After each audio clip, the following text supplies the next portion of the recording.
En prenant la parole devant ce prestigieux auditoire, je voudrais d'abord m'acquitter d'un agréable devoir,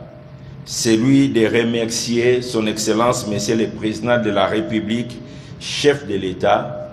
pour avoir rendu possible l'organisation de cette conférence et pour avoir accepté de la parrainer. Sans son appui, l'inspection générale des finances n'aurait pas pu nous rassembler à ce jour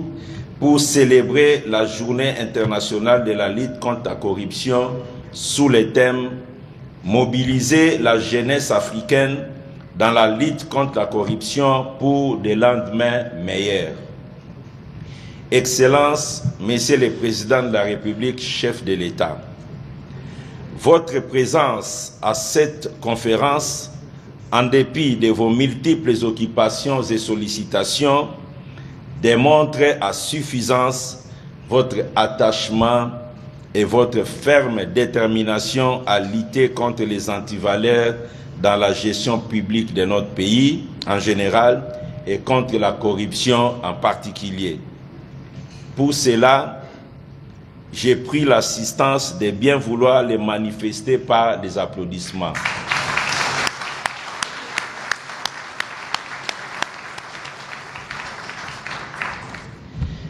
Excellence, Monsieur le Président de la République, chef de l'État, avant de poursuivre mon propos, je voudrais solliciter de votre haute autorité l'autorisation de faire observer une minute de silence en mémoire de l'inspecteur général des finances, chef de service adjoint de l'inspection générale des finances de la République démocratique du Congo, M. Victor Batoubenga Pandamadi, qui venait de nous quitter récemment et dont plusieurs collègues d'autres pays ici présents dans la salle ont eu à apprécier le professionnalisme à l'occasion de sa participation aux précédentes réunions et rencontres du Forum des inspections générales d'État et institutions assimilées d'Afrique. Si je peux avoir votre autorisation. Merci.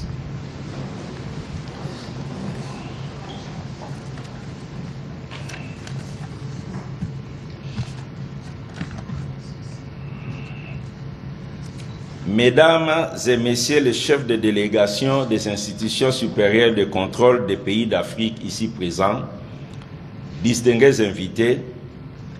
la République démocratique du Congo, à travers l'inspection générale des finances, a le réel plaisir de vous accueillir à Kinshasa pour cette conférence panafricaine qui réunit les institutions supérieures de contrôle de l'ordre administratif et en profite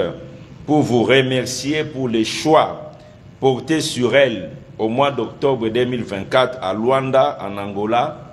afin d'assumer la vice-présidence de notre organisation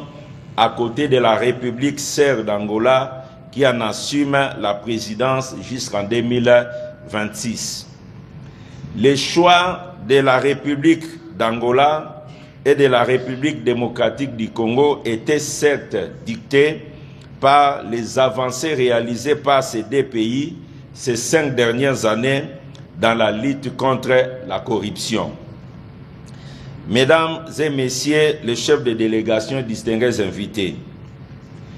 depuis son accession à la magistrature suprême de notre pays, Son Excellence, Monsieur le Président de la République, chef de l'État de la RDC, ne cesse de s'employer pour améliorer la gouvernance publique dans notre pays. Dans ce cadre, une redynamisation et une revitalisation de toutes les structures de lutte contre la corruption dans notre pays a été entamée, à savoir la Cour des comptes, l'Agence pour la prévention de la lutte contre la corruption APLC, la Cellule nationale de renseignement financier CNRF, ainsi que l'Inspection générale des finances. Tout récemment, un département d'intelligence économique et financière a été mis en place. Pour répondre aux attentes de son Excellence, Monsieur le Président de la République, chef de l'État, l'Inspection générale des finances de la RDC a décidé de s'investir dans une méthode préventive de la lutte contre la corruption et de la mauvaise gouvernance en mettant en place les contrôles a priori mis en œuvre sous d'autres cieux à travers les visas préalables de toute dépense publique. Ces contrôles préventifs a priori,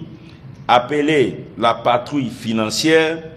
permet d'éviter les désagréments maintes fois observés partout ailleurs du contrôle a posteriori, notamment la difficulté de récupérer les fonds perdus. Cette approche a permis d'atteindre des résultats appréciables, notamment en termes d'éradication des antivaleurs dans la gestion publique et d'amélioration de la trésorerie de l'État, des provinces ainsi que celle des entreprises et établissements publics.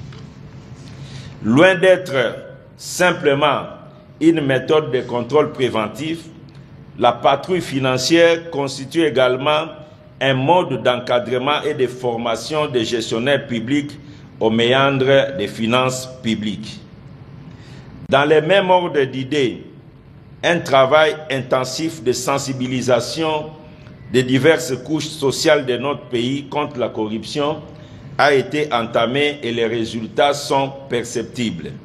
notamment en termes d'éveil de la conscience nationale contre ces fléaux qui handicapent le développement des nations et hypothèquent l'avenir des générations futures. Pendant les échanges de cette conférence, la République démocratique du Congo n'hésitera pas, dans le cadre du partage d'expériences, à communiquer sur les avancées stratégiques dans le domaine de la sensibilisation. Excellence, Monsieur le Président de la République, chef de l'État, avec l'expression renouvelée de mes hommages les plus déférents. Honorable Président de l'Assemblée nationale, honorable Président du Sénat, Excellence, Madame la Première ministre, chef du gouvernement de la République démocratique du Congo, Excellences, Mesdames et Messieurs les membres du gouvernement, distingués invités à vos titres et qualités respectifs, tout en renouvelant mes remerciements à l'endroit de son Excellence, Monsieur le Président de la République, chef de l'État, pour avoir rendu possible cette rencontre. Je voudrais rappeler que la planète tout entière célèbre ce jour, le 9 décembre, une journée spéciale de la lutte contre la corruption et sous les thèmes définis par les Nations Unies, mobiliser la jeunesse dans la lutte contre la corruption. Je voudrais donc vous inviter tous à tirer profit des discussions qui vont suivre dans les panels pour accroître l'efficacité de la lutte contre la corruption dans notre cher continent africain.